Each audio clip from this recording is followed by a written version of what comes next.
用脑学习第一集，方医师的学习方法。那为什么要用脑呢？因为有的学习啊，虽然在学习，但是他没有用脑，他是用嘴巴、用手，他把它记起来、背起来。但是呢，这个过程啊，用脑的成分不多了。那用脑才是真的在学习呢，否则你只是重复你看到的东西而已啊。就好像鹦鹉在学人家讲话。那把会的东西讲一遍，你就以为你懂了，那只是鹦鹉学讲话而已啊。所以如果从这个学习里面拿脑袋出来用哦，就是今天我要分享的。那什么叫做学习？我们大自然里面呢有各式各样的学问，那这些大自然的现象，我们要理解，要搬到我们的脑袋里面，这个过程就叫做学习啊。那我们把大自然的这个重点内容找到以后，放到大脑里面，那我们找到一些规则，那这些规则呢，再拿来应用在大自然上面，然后呢，大自然又会回馈给你，所以不断的学习、应用、再学习，那才制造我们人类的文化文明。那学习力是什么？学习力就是你有一个学习的对象，那这学习的对象，我们把它叫做资料库。有各式各样学习的对象，各式各样的资料库。那资料库是一个非常庞杂的资料，我们大脑呢必须要把资料库的重点找出来，那这就是所谓的缩小的能力了。那不断的把重点找出来，放到大脑中之后，然后呢再去做比较、做分析，那这个知识呢才会变得比较精粹一点。就好像你的知识必须要在有一个背景之下。你才能够知道这个知识的分量，好，所以除了知识本身，知识的背景也很重要。知识的累积呢，需要靠你从资料库里面把重点找出来，但是知识的这个精华，必须要有知识的背景作为衬托，那就会产生一个所谓的知识的金字塔。我们不是原封不动的、不变的把资料库的内容呢塞到我们大脑里。我们大脑虽然叫大脑，但是没那么大，它只能够把精华放到大脑里面。所以所谓的学习力啊，就是在适当的资料库啊，用缩小放大的方法，把它放到大脑里。好，那方医师介绍5种资料库，5种资料库，这5种资料库也是未来啊，我打算呢跟各位分享学习的方法。第一种呢，就是自己的大脑。自己的大脑就已经累积了很多资料了呢。我们大脑里面人家说啊，这个大脑里面的资料已经很多了。然后我们有时候越学越多，那越学越笨啊，学到傻掉了，因为你只会累积，不会整理啊。早期方医师呢，比较没有那么忙的时候啊，最长的时间就是待在咖啡厅里面。然后拿一本空白的笔记本啊，那个时候手机也不流行啊。那空白笔记本啊，用手写的方法，把大脑里面想到的东西写在上面，所以无中生有呢。所以我常常在 review 我自己大脑里面的东西是什么。所以我找一个题目之后，那我就开始写了，那几个小时就过去了。所以那个时代啊，我累积了一大堆我的心得笔记本啊。那我的笔记本我会自己去重复看，所以我笔记本的笔记呢，那一直2层3层的叠上去，所以我大脑是一个有组织的学问，那这是我自己满足自己的方法，那第二个，那刚刚讲的所谓自己的大脑大家比如说每个人都有他自己的专业，比如说你学会计的啊，比如说你学 AI 的啊，学电脑的啊，那大家有没有办法用3分钟、5分钟？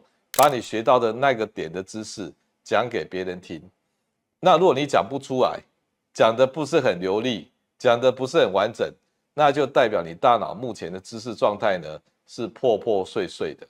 所以什么叫做大脑的知识？就是你能够马上讲得出来。好，所以你要用这个方法去审视自己的大脑里面的知识呢，资料呢有没有一个顺序，有一个架构。那就是第一个资料库，就是自己的大脑。那第二个资料库就是 Google 大神了。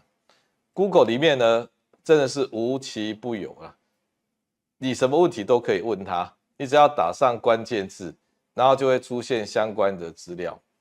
那方医师呢，以前也是这样的学习法呢，所以比如说我对某一个点有兴趣啊，我打上那个字以后啊，我一开始都用图片的方式啊，那因为图片比较好做快速的审视啊，所以打上图片以后，用图片的方式来审视它就会出现很多资料。那有时候这个我会开不同的视窗啊，所以一开始会进入一个蛮混沌的状态，因为资料实在太多了。那你要找其中里面整理的最精美的、最完整的、最能够消化的，你把它这个剪贴下来，放在你的 PowerPoint 里面，然后一步一步的呢，从很混杂的资料里面呢，逐步的收缩，然后到这个精华的资料。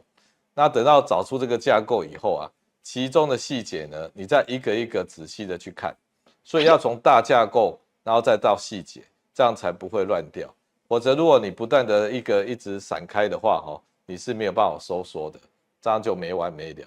那用 Google 大神去找资料是一个很刺激的事情，因为有时候呢，它会出现一些跨领域的东西的，但是你不要被那些小事情分心啊，你还是要以大架构为主。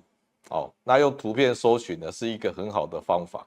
那用大架构贴到 PowerPoint 之后呢，你再一个一个呢来去把它细节补齐。那至于跨领域的部分也可以加入，但是一定要有这个顺序感。所以 Google 大神很好用。下一张，第三种资料库呢，就是一本书。有时候我们去买一本书或借一本书，一本书是作者知识的精华，所以他已经把它写得很有顺序了，内容也很完整了。这时候怎么办呢？你翻一本书你不需要一个字一个字去看。首先这本书你会看，就代表说你对它有兴趣了。那你在看的时候，你也不用说从第一个字看到最后一个字，你只要有兴趣的认真看。那你觉得没有内容的，只是一些资料的，或者是你已经懂的，你可以跳过去。那快速的搜寻，有时候一本书一天就要看完呢，不是1个月，也不是1个礼拜，一天就要看完。那怎么看呢？就是不断的翻，一段一段快速的扫描。你觉得他在讲什么，你看得懂、听得懂，你就跳过去了。但是看到有趣的、跟你见解不一样的地方，早期翻译师会在上面写眉批呢。那眉批会写我的想法，甚至我会打叉呢，就是说这样讲不对呢。所以我的那个书本都很精彩，各式各样的符号都有拉出来啊，打叉啦，画红线啊，圈起来啦。那后来呢，我发现一个方法，我用手机有一个记录本的功能。那这个记录本的功能呢，你可以在看的时候，你觉得这个重点呢太好了，你就用手机打开那个 A-Note 档案，你用口述的方式转成文字，不是用语音记录是用语音转成文字，那它就会出现。现在这个文字的转换都非常的那个聪明啊，所以你可以很正确的转达出你的那个文字的讯息。那如果有错字，再稍微改一下。那如果你把人家的重点截录了以后，你自己有什么想法，你当场也可以继续讲下去。那你的手机的那个笔记本啊，就非常的快速而且完整。那你必须要一边看书就一边做笔记了，因为那个笔记是你未来要继续这个研究下去的重点，所以你不要让它散掉以前在纸上书上涂改的那个字现在都变成在手机里面了，那还是可以维持那个速度感。一天就看完一本书。第4种就是大家很关心的，如何把考试考好了。那考试的用书它是一个有限的范围有限的范围，它不是无边无际的像做研究一样的，它是有限的范围。那有限的范围要做到最好，那你最好很懂里面的所有的内容。那什么叫做很懂呢？你大脑懂了才算数了。那方医师会提到怎么样把书念好的方法。那个方法就是你一个章节看完的时候，你必须要把这个章节呢盖起来，书本盖起来，不要看，然后拿出一本笔记本来。那这本笔记本呢，你要画一条线，分为2:1，也就2/3呢是待会你要写的课本的重点，1/3呢是要空白。空白要干嘛呢？我待会跟你说。首先呢，你盖起书本了以后，你必须要有本事从你大脑出发，把这些重点写在这2/3的地方。如果你写不出来，大脑一片空白，代表你刚刚看书是白念的，没有念到你的大脑里面。那什么要在念才知道有念到大脑里面？就是要能够写得出来，写不出来就是没有念到大脑里，写得出来就是有念到大脑里，就这么简单明白。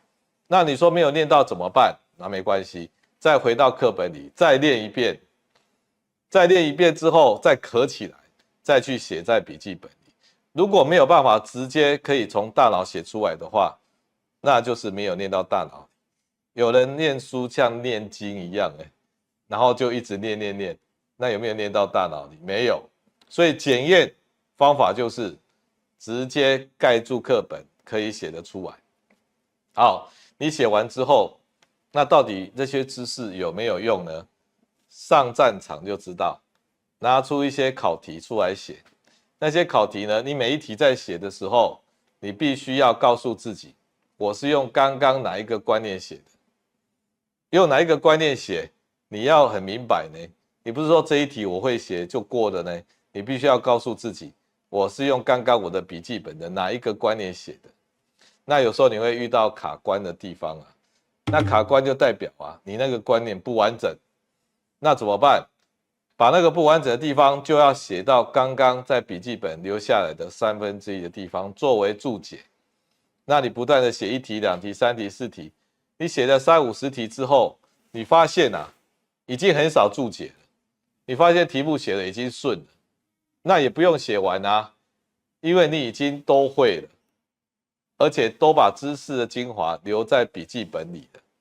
那接下来这本笔记本呢，就陪着你，一直到考试前，再把笔记本拿出来复习，顶多再去写写题目来确定你都会了。这样子的读书效率是最高的。完全是用到大脑的，所以你不管在看课本、在写题目，都必须要回馈到你的笔记本里面。这本笔记本的精华呢，陪着你征战考场。最后是跟 AI 聊天AI 有很厉害吗？ AI 的厉害只有一点，它的计算力很强它超会计算的，它计算速度超快的，它是做苦工的。他懂不懂里面的内容 ？AI 不懂内容。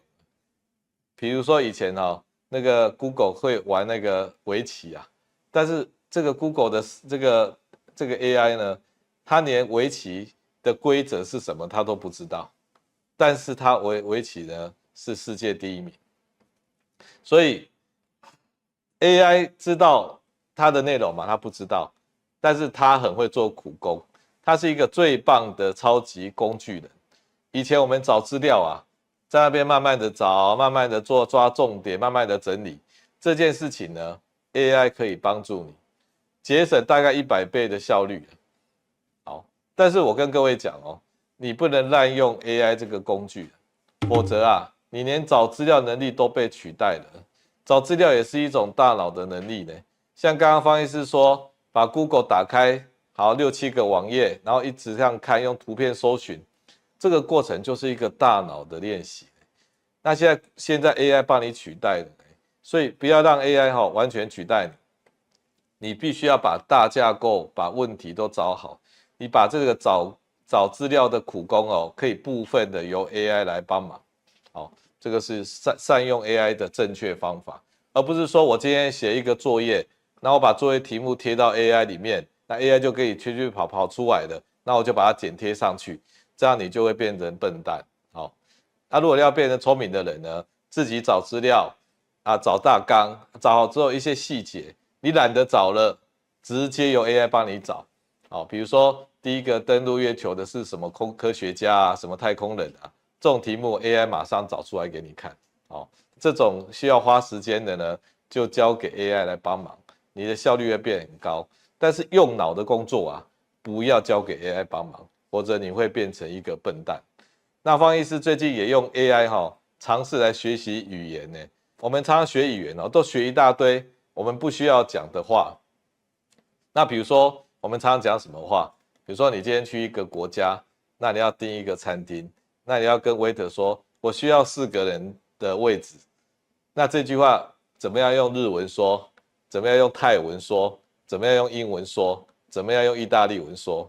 这4个语言我一次一起学呢。所以我就用 Google Translate， 我用中文讲说我要订4个人的位置，然后呢，我就旁边出现英文，然后再改成意大利文，再改成日文，再改成泰文。那我当然对这些4种语言是有一点基本的了解很基本的。那我就靠这个方法学到这4种语言，一次一起学。因为我们需要跟人家沟通的大概也100句好了啦，你就练习那100句，其他什么文法单字你都不管，这样可不可以？你会那100句你就是那个语言的达人了嘞。所以要善用 AI 的工具来帮助你学习。那你已经有一个资料库了，我刚才已经提到5种资料库了这5种资料库里面的资料都很庞杂，那你必须要把它整理出来那你要找到它的共通点或者是相异点。那我们大脑里面有一个地方跟智慧非常有关系的，这地方在哪里呢？在大脑的内侧，内侧面有一个环的前面呢，扣带回的前面叫前扣带回。这个前扣带回有一种细胞叫做 von Economo cell， 是一个科学家神经解剖学家命名的细胞。这个细胞很特别，它的神经的长度是一般神经长度的4倍，所以它几乎可以涵盖整个大脑。所以呢，这种细胞可以帮助你去判别说这件事情是一致性的还是不一致性的，它是新奇的还是熟悉的。所以一个人如果这个细胞是好的话，他讲话是一致的。那有一些新奇的特殊的点他会看出来。然后呢，比如说这个人讲话呢，他不会白目他有一定的逻辑性、一致性，他不会跳来跳去的。然后今天这些事情呢是特别的，是错误的，他也会被他点出来。所以前扣带回呢，是我们大脑里面智慧的这个区域它负责发现呢新奇跟不一致性。那这个为什么要用到这个大脑？我们今天我们在学习的时候我们常常都要知道说重点在哪里，要抓重点。然后呢，有些地方是对的，有些地方是错的，一致跟不一致的要很明白清楚的。这就是学习。比如说方医师来画这张画，左边呢是一张照片，那照片呢就是一个可能是日本的乡下或者是一个靠近海的一个村落，那一个很简单的房子。那你不要看它很简单，里面也有很多细节的，比如说窗户招牌啦门窗这些。那这些细节难道你要把它画得巨细靡遗吗？那这样没有道理因为照片都已经在那里了，你要画出一张跟照片完全一样的，那怎么办呢？你就要把你有兴趣的地方画出来所以从左边的那张真实的照片变成右边方医师的速写，这就是学习。因为你要画出这个速写的时候，你必须要选择重点所以你看那个房子然后那个窗户那你有兴趣的就画，没有兴趣就不用画那你看那个招牌，我就来留了一点红色那看起来就很鲜艳那这个过程呢，方医师就是学习，就是一个不偷懒的画法。你看起来好像很随意完全不偷懒今天最偷懒的画法就是一笔一画的完全照实际的版本尺寸，然后把它移植过来，那就是没有用大脑的画法。所以从这张图就是看到什么叫做画法，什么叫学习。那这是方医师的那个一些草稿了平常呢要跟各位分享像我方医师的影片都比较是系列性的，所以呢必须要做一点那个预备的功课啊。你不要想到哪里做到哪里的就像我们现在要教这个儿童学习的系列，那方医师也要写一些那个笔记呢。那些在纸上涂涂抹抹的，然后一开始的思绪非常的杂乱，东写西写的，然后到时候再把相关的呢画在一起，那这个过程呢就是一个这个收缩学习的过程。所以啊，我们要把这个资料库啊，不管是从大脑、从网络上、从书本上这些资料库的知识呢，你要不断的把它筛减下来啊。所以这两个筛子越筛越小，越筛越小。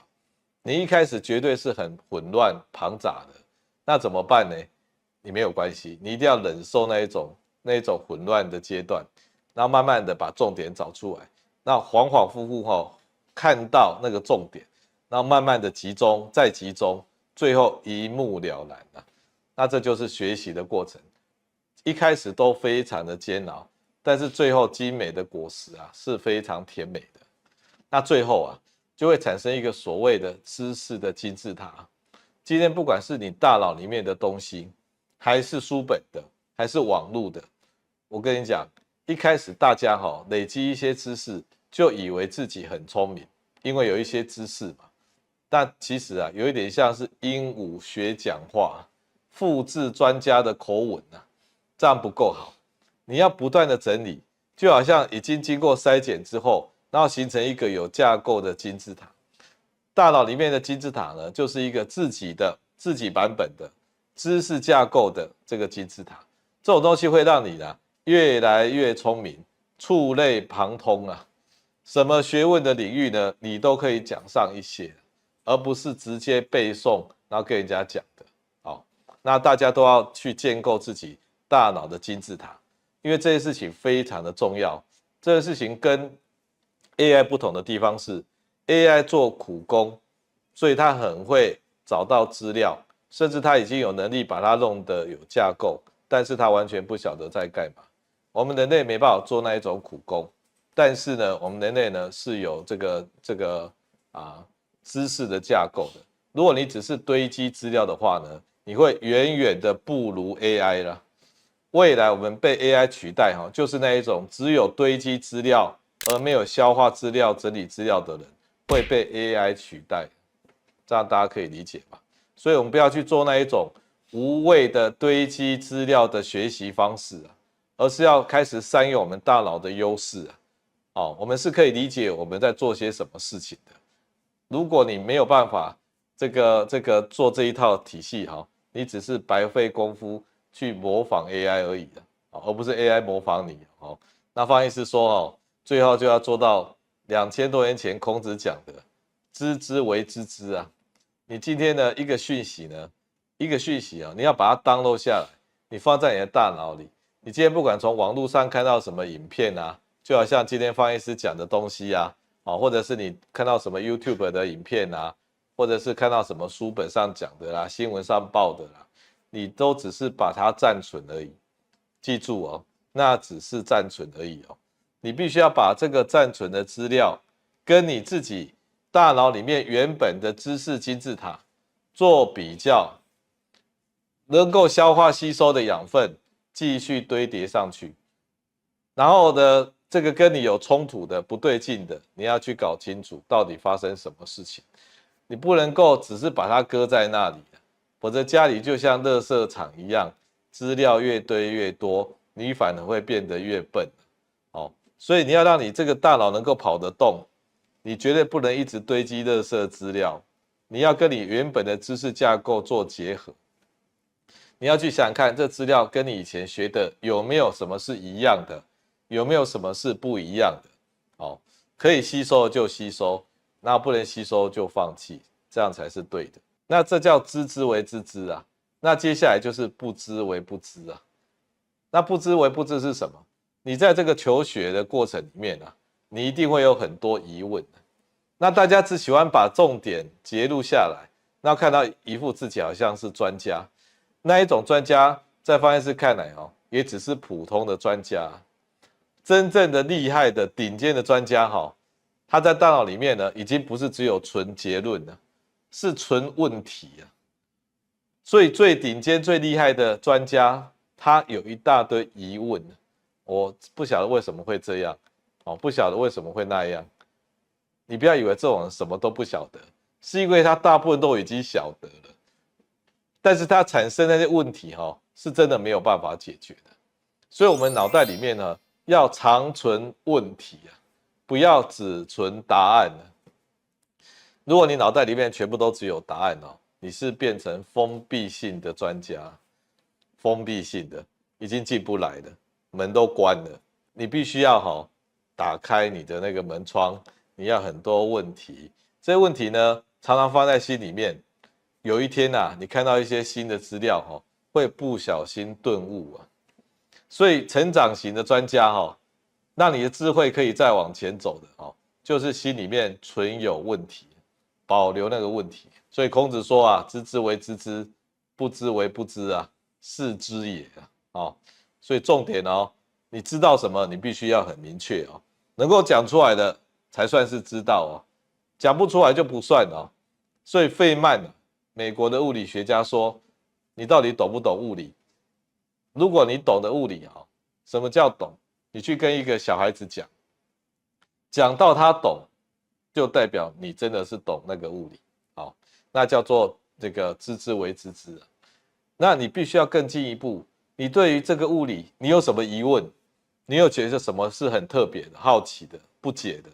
不知为不知一个人要有这两项本事就是是知也。所以呢，什么叫这个知识的金字塔？这个金字塔里面是有内容的、有架构的、说得出来的，老妪都能懂的。以前白居易写那个诗连那个老妪听了以后都哭的就是很白话嘛，可以感动人心的嘛。所以今天这个知识呢，必须要深入浅出老妪能懂。第二个，你那个知识是有比较的，是有背景的。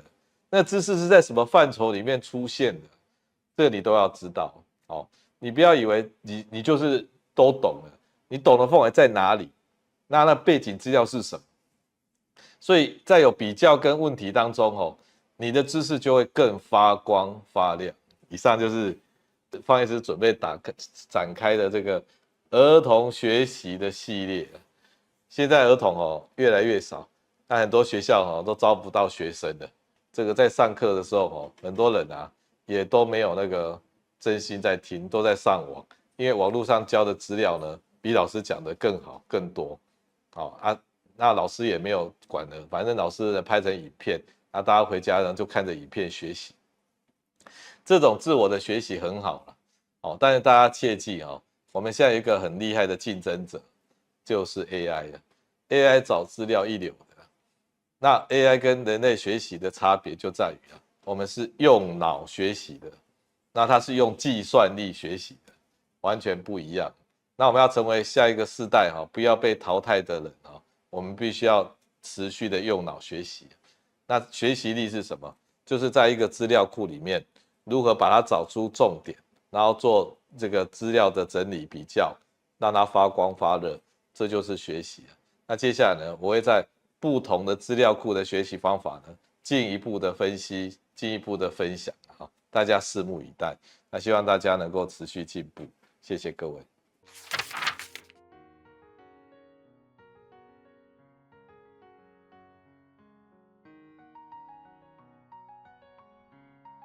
想要从医学的角度来了解人生的问题吗？记得按赞、订阅、开启小铃铛，分享给所有的亲朋好友，让我们一起提升台湾的医疗文化。